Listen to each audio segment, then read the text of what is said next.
Stacie, there is a lion inside of Andy, and it's your job as his wife to call that out. And so I remember those words and how, like, God has given us this privilege and this responsibility as wives to call out what is good in our husbands and to call out that leadership from him. And sometimes he hides from it or avoids it, but it's in there. And God uses us as his wife to call that out.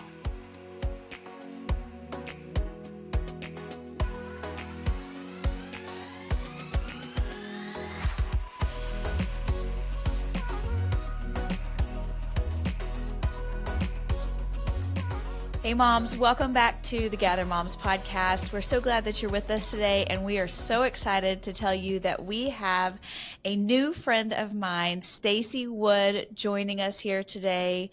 She is an incredible woman full of wisdom, and I can't wait for you guys to hear from her. So Stacie, welcome to the podcast. Hey, I'm so excited to be here, Kate. Thank you guys for inviting me to be a part. Yeah, absolutely. Hey, would you tell our moms a little bit about you? Tell us about your family, tell us about your ministry, and then where you've been in ministry, where you guys are now, a little bit about that path. Okay, great. Yeah, so Andy and I have been married for 22 years, I guess, and got married when we were 21 years old, right out of college. And then now we have 3 kiddos, one not so small anymore. He's 18 years old, just graduated from high school, 6'4", nearly 300 pounds. That's tall. I don't know how y'all keep him fed. How tall is Andy? Andy's like normal. He's like maybe 5'10" or something. He's not that tall. Where did he get those extra 6 inches? I have no idea. Andy has an uncle on his side of the family that is super tall. And so It must just be like in that gene line. But that's amazing. We are normal sized people, and we have a really, really extravagantly tall son. I have a son that's 19 that is still praying that the Lord would bring some inches along to him. So yes, I don't think that's going to happen, but your son got him. I'll just tell him that. He did. Even when he was a baby, the pediatrician would talk about his like bear paw hands and like how big his hands were. And one time his head was like completely off the growth chart, the circumference of his head. So we knew from a young age, this kid's probably going to be big. Yes. He is. That's awesome. Okay, so that's Cademan. And then our second child is Sammy. He's 16, going into his junior year of high school. And our youngest is 11, little girl named Karis, and she is going to be a 6th grader this year. Awesome. And Cademan, you just graduated, right? Yes, I know, from high school, the first one out. And that was wild to just kind of close that chapter in his life, and very special time. Yeah, good. And then tell us about your ministry experience and kind of what that's looked like for you guys. Sure. Okay. So right out of college, Andy and I lived in Texas for 5 years, and we went to seminary there and actually started a church while we were going to seminary that focused on college students at University of Texas, Arlington. And that was such an amazing learning experience, and also very shaping for us in reaching international students. And God gave us a real heart for the nations through that. And just like having a very multicultural ministry that became like a passion of ours while we were in Texas. As our time of seminary was coming to a close, we knew all along that God had called us to start a church outside of what we would call the Bible Belt, somewhere in an unreached area, but we didn't really know where that was. And so we just started doing some research, looking at different influential cities around the nation, and decided to head to the Bay Area, the San Francisco Bay Area. We lived in the South Bay Area in San Jose, started a church there, didn't know anyone from that area when we moved, just kind of parachuted in with 2 other families that moved with us. And God just did beautiful things during our season there. We were there for 14 years, started a church that's called Echo, and God grew that. It's now a thriving church. It has 3 locations. Thought we would be there forever. That was our plan going in, that we're going to land here, plan our lives here. 40 years, we're giving our lives to see a gospel movement in the Bay Area. Little did we know that God was going to tap us on the shoulder and redirect our lives. And so, about 14 years in, God called us to Saddleback Church in Southern California, in Orange County.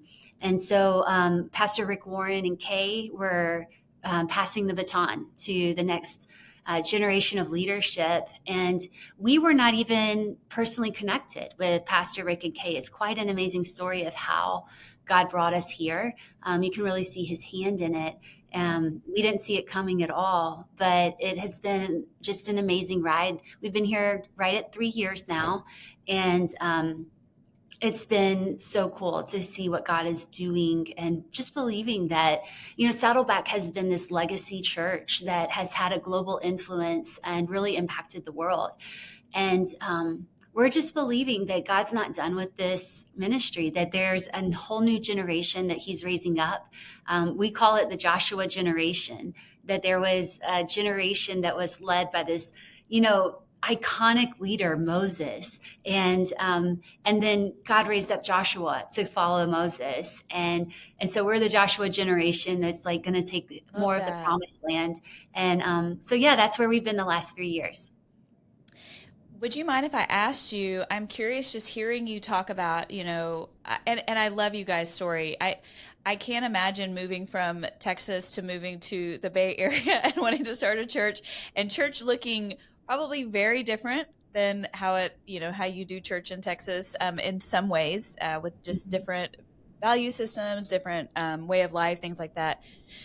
But then thinking about, you guys getting the call from Saddleback to go and pastor that church, I wonder, because I'm just thinking, if it's me, I wonder if there's a piece of me that would be like, I don't have the chops to do that, or maybe some imposter syndrome, or Mm. did you deal with any of that? Like, I don't know that if we can handle this, and how did God kind of work that out for you? Yeah. Well, certainly, because Saddleback is 10x everything that Echo was and is. And Echo was this amazing church, but just like it was newer and much, much smaller than Saddleback. And so when Echo was under our leadership, when Echo was running its highest, we had about 3,000. And when Saddleback was kind of topping out, it was like 30,000. And we had like 50 staff, and they had like 500 staff. And so it was like add a zero to everything. And so there is certainly a level of intimidation, and I think a complexity to Saddleback, that we had a much more simple church model with Echo. And so stepping into leading Saddleback has been, it's been a lot to wrap our minds around. But honestly, I really intentionally try to not bear the weight of that on my shoulders. And the reason being, Andy and I do lead a lot, like side by side, but I am just like super clear on what I'm gifted to do and what I'm not gifted to do, and what I'm called to do and not, like what is my role in all of this. And I just know that, like, I'm not called to be the lead pastor.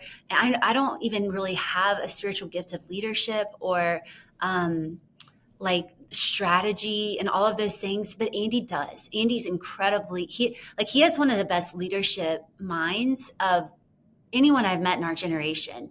And so I have like a lot of confidence in him and his dependency on God, and how God's just been faithful to keep growing him as a leader. He's incredibly teachable and collaborative. And I feel like God has just helped Andy rise to every occasion that he stepped into.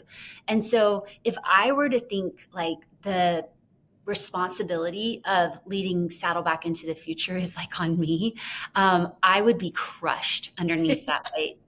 But Yeah. I just try to stay focused on, that's not my burden to bear. That's not even my role.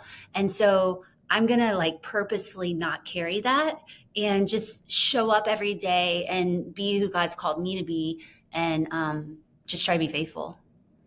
That's so beautiful. That is such a good answer too, because I think for all of us as women in ministry, we do sometimes try to step outside of our role and take Mm. on things that God has not given us. And so I love that you can say, nope, that's not how God gifted me. So I'm going to do the things that I know God's gifted me to do, and I'm going to let Andy do all the other stuff.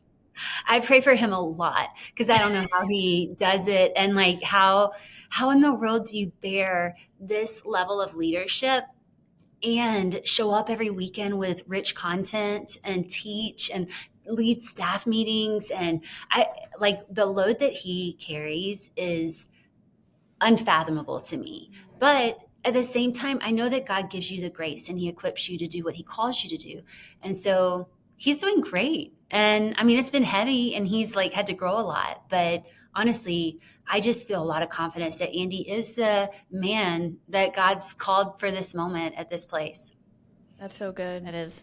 Do you feel like your church planning experiences kind of helped you? Was that a training ground for you to get clarity on where God had gifted you and not? Because it seems to me like kind of being in the church planner world, a lot of them, they start out and you kind of have to be everything. You have Right. to be Exactly. the floor vacuumer and the children's minister but I wonder, was that kind of a proving ground for you of like, this is clarity on what God has called me to, and then really what I'm not gifted for?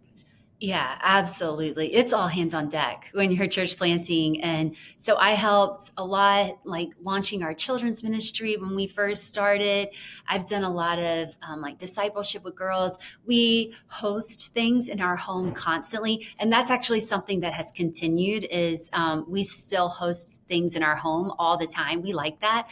And it makes it feel like more personable.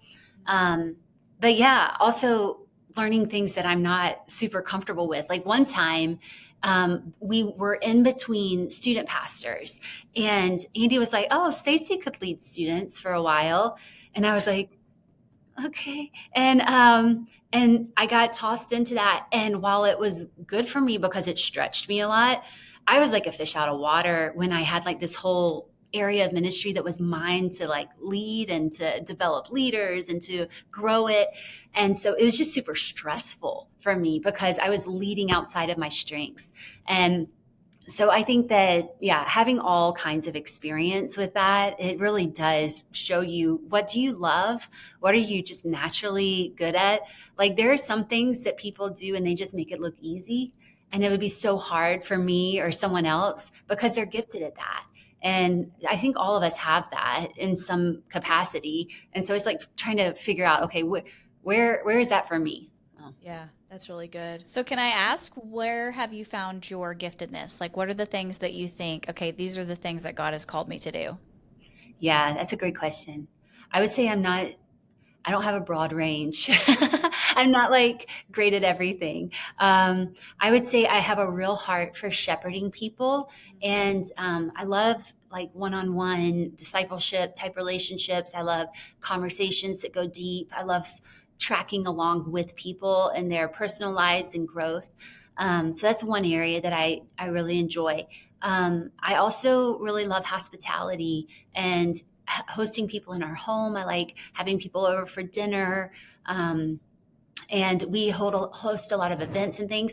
I'm not an extrovert, actually. And so hosting can exhaust me as well. I do have to have like recovery time. But at the same time, I value it. And it is a joy to get to be a blessing to people in our home. And then the third thing I would say is teaching. And that gift was evident in me all the way back when I was like in high school. And my dad saw it in me, and he set it up for me to like teach middle school Sunday school class. And so I've been using that gift in like different opportunities since high school.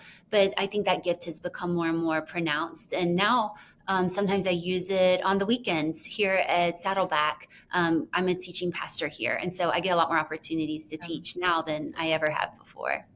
Yeah, I love, Stacie, you have so much clarity. That's really good to hear. And I know that came through time and testing, but what a beautiful place to be sitting where Hmm. this is my spot. This is what God has called me to. That's so Yes. wonderful. Um, I have had the opportunity to hear you teach, and one of the things that you and Andy taught on recently was marriage.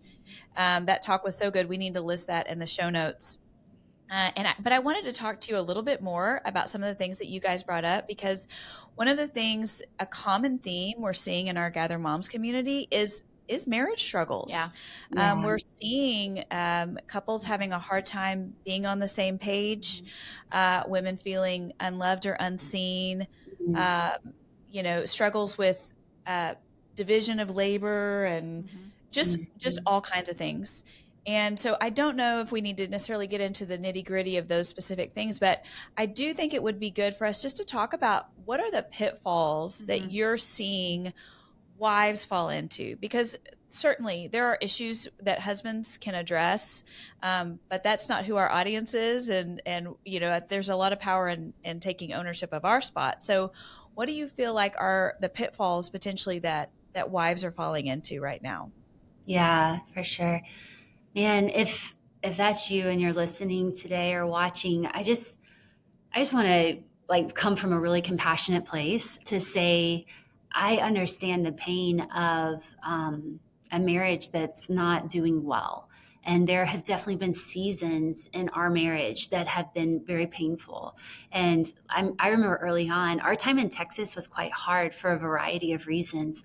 But our marriage was it was new and we were young and we were struggling. And I just remember feeling like, oh my gosh, like what have I done? I'm trapped in this relationship the rest of my life and it's so Sure. miserable. I'm just miserable right now. And and so I just want to say if that's you and you just feel miserable today in your marriage, you're not alone in that. And there's hope for you that things can get much better. And so just hang in there. God is for your marriage. And he wants to give you the tools that can help you to build towards a stronger foundation and get to a healthier place of joyfulness in your marriage. And I would say, like with the pitfalls that you had specifically asked about, there are a couple of things that I see pretty regularly. The one that stands out the most to me is how wives communicate with their husbands. And like a husband's greatest felt need, I would say, is to feel respected. And even like in Ephesians, when it gives wives the instructions and it's giving husbands instructions and wives instructions, the instruction to wives is specifically wives respect your husbands. Yeah. And I think that that's because it touches such a core need of a man to feel respected in his own home. And everything in our culture is fighting against that because men are maybe because of years past where there was this really strong patriarchal culture and men were just like unquestioned and now it's like a reversal of that where Yeah. there's like this sense of like beating down male leadership. Mhm. And so everything in our culture is kind of coming against that showing of respect. And even like in media, a lot of times dads are kind of the brunt of the joke. For And sure. they're the idiot on the TV or on YouTube or whatever. The joke is always on dad. And that is like the opposite of what a man's core need is that God made him this way. It's not that he is arrogant or narcissistic. It's just that God made him with this desire to feel like we want to feel loved and cherished and seen. Our husbands want to feel respected and admired. And so even in my relationship with Andy, he's had to check me on this because sometimes I can make like sarcastic comments to try to be funny or lighthearted, but actually it's like a jab at him, and it doesn't feel funny to him. It especially doesn't feel funny to him when I say it in front of our kids, Right. and then it like creates this permission in our kids to also make jabs at dad. And so like Andy and I have just had to have some really honest conversations about the importance of my words toward him and being life-giving and intentionally encouraging. Like I feel like I'm a I'm a pretty nice person. But then I was like, man, I don't think I'm actually being intentional enough by telling him, I see this in you. You did a good job at that. And honestly, it feels a little petty sometimes. Like, gosh, why do you need so much encouragement from me? Like, you're a full grown man. Just like be okay. But the reality is, he doesn't need that from everyone else. He needs it from me. And my words weigh more to him than other people. And so I feel like the level of encouragement and just respect that actually feels good to Andy, it feels a little bit over the top to me.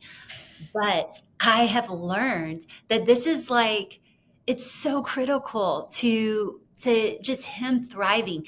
My dad, when we got married, he did our ceremony, and he said he was talking about the Lion King, and I think that movie might have recently come out or something, and how um, there was Simba and Nala were like the young lions, right? I don't know if you remember this, Yeah, but for they sure. Simba is like trying to avoid taking on leadership, and Nala is calling it out of him, like, no, I see this in you.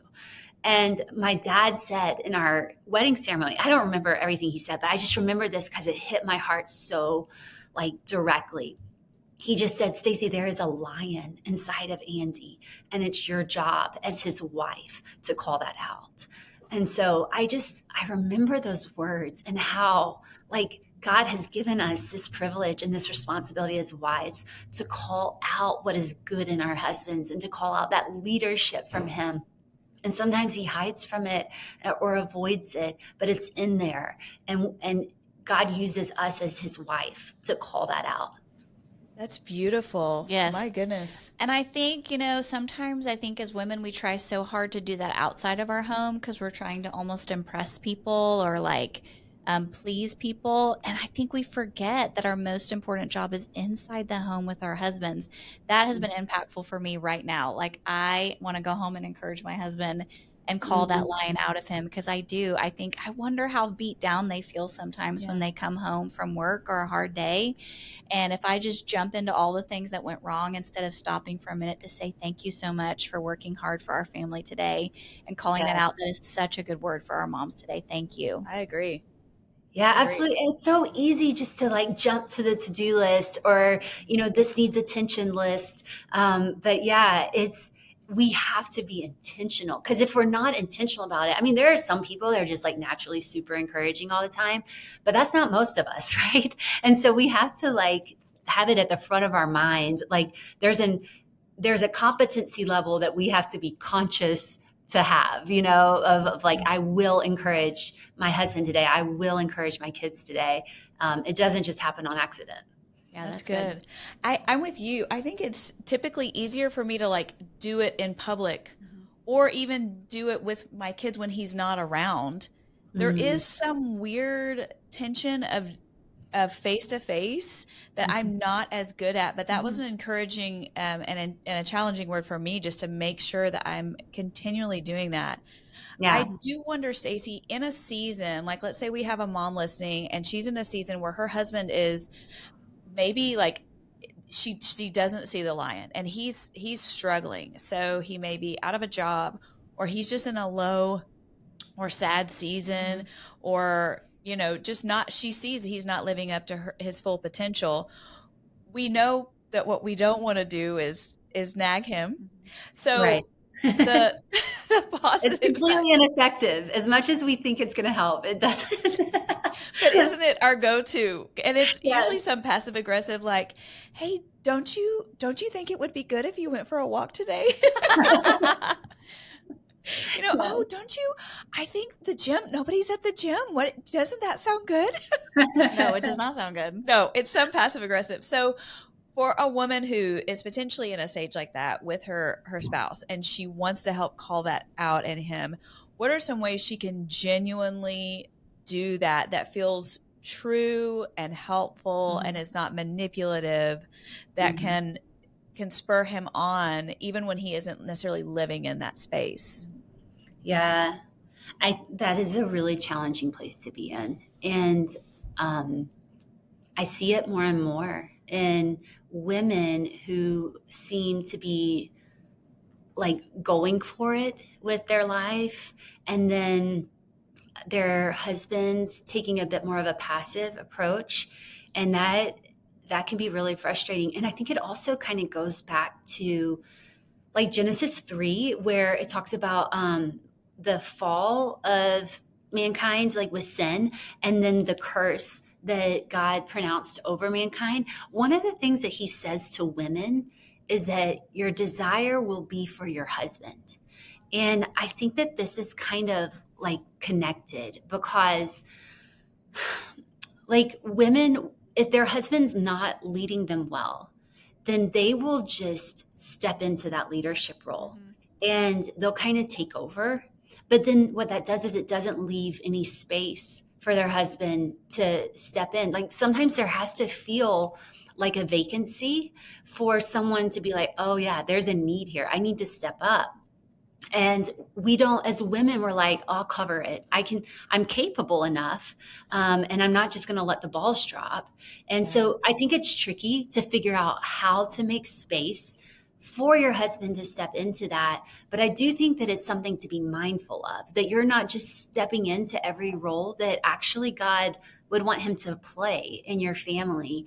And I would say, leading with a lot of compassion with your husband is important. If he's like really in a slump or he feels depressed or he's discouraged, to just come to him with like a heart of compassion instead of frustration, seeking to understand and like, tell me what's going on and tell me, like, would you be willing to open up with me and trust me with what you're thinking? And a lot of times men aren't very conversant, but as much as you can win his trust and get him to open up to you, then you have a better understanding of the root issues of why he might be floundering a little bit. And again, your words mean so much to him. So as opposed to like offering next steps for your husband, maybe like just remind him of who he is. And Yeah. there was probably a time in his life where he might have been doing better than he is right now. And to remind him of that, like to remind him of those character qualities that you saw in him, and not like shaming him because he's not living in that right now, but just like that's inside of you. That is the man that you actually are. And I know you're going through a hard season right now. I know this has been a discouraging time, but don't forget who you are because I see that in you. You're still that person. And just like speaking to him in a way of like hopefulness and like believing the best about him, as opposed to allowing that frustration of everything that he's not being right now and everything he's not doing. Don't lead with that. Like, deal with that in your own heart and ask God to help you get to a place of compassion and seeing the best in him again. But I will affirm it's a challenging place to be Yeah. in when you feel like your husband's kind of in a slump. And but God has an important role for you to play in helping him to get to a better place as well. I think that's so good. And what I was thinking while you were saying all of that is I thought that's how I would want him to treat me. Mhm. Me too. Mm, Like, and there have been seasons when, Right. I think sometimes, especially like when we're in a going and we're doing well, we can almost forget that we have probably been through Yes. seasons of slumps where, where we were in a darker place or we weren't doing as well. And so how would I have wanted him to treat me, and considering that as we, love them and address the issues with them. So that was so beautifully said, Stacie. let me add one thing too that I just thought of when you were saying that, is that um, one thing Andy does with me when I'm struggling, like with insecurity or whatever it is, sometimes he'll say, I think this is what God would want to say to you right now. And like I have this text from him of a recent encounter, and he's like, I think this is what God wants to say to you. And it was just like so beautiful and so encouraging. It was just like God's heart toward me, and like pulling phrases from scripture. And I I feel like we can say that to each other, to a friend, to a child, Yep. to our husbands. Like, I think this is what God would want to say to you in this situation. And then the other thing is, like, I used to write Andy a lot of little encouraging notes. I was realizing this recently because I was going through some old, like, memory boxes that we have, all these different notes I would write to him. And now that our kids are busy and our lives are busy, I realize I don't do that anymore. And I think if your husband is in a slump, he probably needs like extra encouragement from you. And what if you were to like just start to leave bits of encouragement around where he would find it? It takes a lot of intention on you, but I think that that could also be just like a tangible way to encourage your husband's heart. Love. So good. Well, and I think, in marriage, we have to make sacrifices. And Mm. so often as women, we kind of count up our sacrifices because part of it, I think, is we're just trying to prove ourselves to be a great mom and a great wife. And Yeah. then we have a tendency to look at our husband and go, well, you have not sacrificed near as much as I have sacrificed. And I Yes. love what you Here's said my about scorecard. my scorecard. I love what you said about, what would God say to us? God is not keeping count of like, oh, you're doing such a better job than your husband. God sees both me and my husband as his like image bearers. And Mhm. so when you said, what would God want to say to you? That just reminded me, like, so often I try and jump to my opinion so I can like measure up, but I need to be reminding myself, no, no, this is what God thinks about my husband, and he loves him and he has a purpose for him. And I have to be a part of that purpose, not Yeah, working against it. That was such a good reminder. that's Yeah. so good. Yeah. So encouraging. So, Stacie, you guys, you are pastoring a large church. You have three very active kiddos, and you guys both run hard in ministry. I wonder, do you kind of have some stakes in the ground of habits that you have for your family, like things that you're doing to protect your family and to make sure that your family is prioritized? Traditions, habits, vacations, like what does that look like for you guys? Yeah, absolutely. It's so important because if you don't, nobody else is going to protect your family for you, right? And so you Yes. really, and you have to be so kind of rigid about it, or it doesn't happen. um so it's been even more challenging now that our boys have cars, because I Yes. feel like I used to get a lot of time with them and they kept me Yeah. quite busy because I was just driving them places, but I got that shoulder to shoulder time in the car with them. And now it's like I never see them because they're just as busy, but they're driving themselves. And so fighting for time, especially with my sons, is that has been a new challenge in this season that we're in. One habit or rhythm that we've tried to establish recently is like a Sunday night family night, and we do it with one other family. They're longtime friends. They were in the Bay Area with us for that time at Echo, and they moved with us to Saddleback. And she's actually my college roommate, so longtime friends. So So fun. the two of our families, try to get together on Sunday nights and just have dinner together at one of our houses, and then we'll do some type of like meaningful conversation, like some form of a devotional. We'll play a game together and just kind of have it be a fun family night. And it doesn't happen every week, and sometimes like one kid can't make it because like Cademan works on Sunday nights or whatever, but we just try to have that as like a stake in the ground. And then Andy and I try to be very protective over our evenings. And so there's very few times that we have evening commitments. We already have church on Saturday night every week. And so Saturday night is we're always out. But we try to limit how many functions we will accept during the evening. So maybe like one more throughout the week that is like ministry related. Now, our evenings are crazy because we're going to a lot of sporting events and things like that, but those are mostly for our kids. So, honestly, this season it's been rare for all five of us to sit around a dinner table at home with a home cooked Yes. meal. Like, that's a Yes. rare treat. But we do try to limit the number of ministry things that we have in the evenings. So that's an important kind of quote unquote rule that we follow. No more than like 2 nights a week that we're out, Saturday included. Um, and then, yeah, trying to take like yearly vacations, or like our son was graduating this past spring. And so as Andy and I were talking about it like earlier in the year, I was like, it would mean a lot to me if we could plan a special trip for Cademan. Yeah. And so like when we see something coming up in the future, like getting out in front of ourselves to say, like when Karis turned 10, I was like, I want to do a mother-daughter trip with Karis. And it was just like a night or two away, but trying to be intentional about getting out in front of ourselves a little bit, looking at the calendar and saying, yeah, we want to value this time as investment in our kids. Well, and I think when I was a new like mom and wife, I thought you had to do that stuff all the time. Like it was like, if Yeah. we're not doing a meaningful family moment like every night of the week, we're not a great family. And Yeah. then you figure out that actually putting an investment in like once a month or a trip once a year, like now my kids remember that stuff and they talk about, oh, remember when we went here or we rode this roller coaster together. I forget that sometimes the moments I think are meaningful to my kids are not the moments that they actually think are meaningful.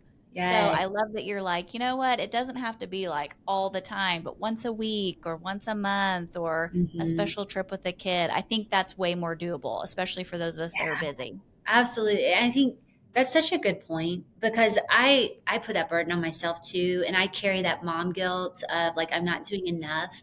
But like simple things like when my kids are home, when they're in the room with me, just making sure to put my phone away, to close the computer if I'm working on it, and just give them my full attention. Especially with my boys right now, as like much coming and going as they have, and I just have like these little brief windows with them, and so to try to give them my full attention. And if they're like sometimes like my middle son, he's super quiet. He doesn't like initiate conversation a ton. But if he's in the room with me, I know that's his form of like trying to connect. And so I Yeah. just want to be like aware of that and present in that moment with him. So I have two older boys just like you. So I have two boys and then a girl, and they're both drivers. I'm in the same spot you are right okay, now. It's good. like coming and going. Like sometimes my head's on the pillow at night and I hear him coming in the front door and I'm like, I'm too tired to get up to Yeah. go talk to him. But Yeah. I think one of the things that I found with them, just like my husband, like the more encouragement I can give them, it's like I'm building up that lion inside of them too. And Yes. so I think sometimes when I feel like I'm not seeing them as often, if I left them a note, I loved what you said about writing encouraging notes. If I Mm, wrote an encouraging note to my sons, I think that's actually something that would really like embrace what's going on in their heart too and let them know I'm thinking about you, I'm praying for you. Because I wow. know sometimes once they get that driver's license, you feel like it's gone, it's over, we're on to the next season. That's such a great idea. I'm going to steal that. I'm totally going to do that. I love that. I mean, sticky notes in their Yes. car and Yes. notes when they get home late at night. I love this. Yeah. Yes. Yeah, and hey, lock the front door, by the way. Yeah. That's just a reminder. Go back and do that. I love that. Exactly. I have gone a few times and found my son's car in the high school parking lot, like when I hadn't seen him for a few days, and put like a sticky note and like a coffee gift card. We have Dutch Bros. I don't know if y'all That have is that. so nice. Well, but just a little $5. But kids, I mean, he thinks that's the best thing Oh ever. yeah, But yeah. for him to open his car and then to see that I went and found his car in the parking lot, I put Yes. that stood out to him so much. So, No, but that's good. I mean, it's a good reminder for me as we're talking about this to make sure that I keep doing those things. This is such a great mom hack. Everybody listening is doing that. Like they're like writing it down. They're doing it because, I mean, then you were like the champion in your son's eyes, even just for a moment. And I'll take it. Yes, I'll Like take it. I'll take that Yep, moment. So me too. Hey, Stacie, as we wrap up, you've been in this mom game now for 18, 19 years. Hmm. And, for our new mamas that are listening that are just starting out, what would be your encouragement to a new mom as like her focus or something that you would love for her to keep in mind? mm, well, I guess I would say never underestimate the value of your investment into your children, your intentional investment. And I know that moms are busy and many moms work outside the home these days, and you're not with them all the time. But the time that you do have with them, speaking life over your kids and being intentional about training your kids in the way that the values that you have as a family, the ways of the Lord, um, those investments at an early age are so significant in the shaping of a kid's character. And I just know, like, I, as a young mom, man, I was trying to do all the intentional things. I was trying my best to, like, raise up these little warriors that were going to love the Lord, and just feeling so discouraged a lot of my motherhood journey because I'm like, gosh, we have so many rough edges and like we have so far to go. And like, Yep. why are they not internalizing my values? And I'm teaching them these things and they're just not cooperating. And I just felt so discouraged.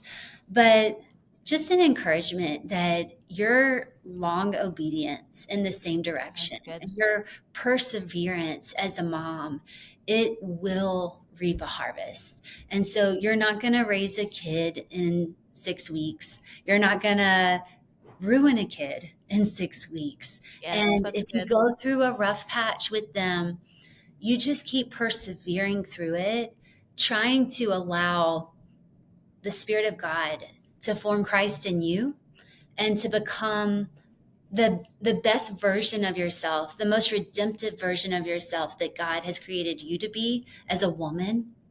And then that will bear fruit in the lives of your husband and in your kids. And like, just like focusing, for example, on the fruit of the Spirit. God, Holy Spirit, would you produce your fruit in me, that I, as a mom, as a wife, that I would be loving and that I would be kind and patient and joyful, and that I would be full of goodness and faithfulness for my family.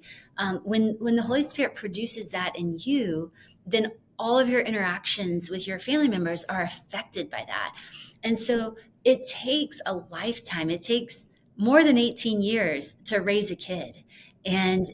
But little by little, as I can look at my oldest son now, who has not been an easy kid to raise, and who, even to this day, like there, I can see this inner battle inside of him, that there's one part that is like following the Lord and like wanting to do good, but there's still this other part of him that has like rough edges and things.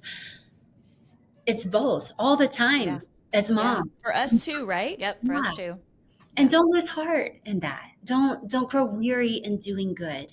I know so many times my heart just has felt so weary, but just a call to persevere. I feel like perseverance is my word for motherhood, and just Yeah. that being faithful over the lifetime of your kid, and it does reap a harvest.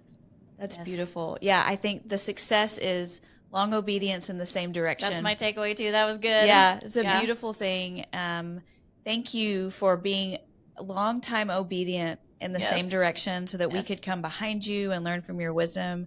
I told you when we chatted yesterday, I've heard someone say this about someone else, and I thought this fit for Stacie too. I feel like Stacie is a person that's sitting down on the inside. So she's not having to clamor for attention. She just, you are settled. I think it's a beautiful thing for us as women to talk with you, because you know who you are, you Yeah. know what God has called you to do, and you are walking confidently in that. I would imagine probably that's not true every day.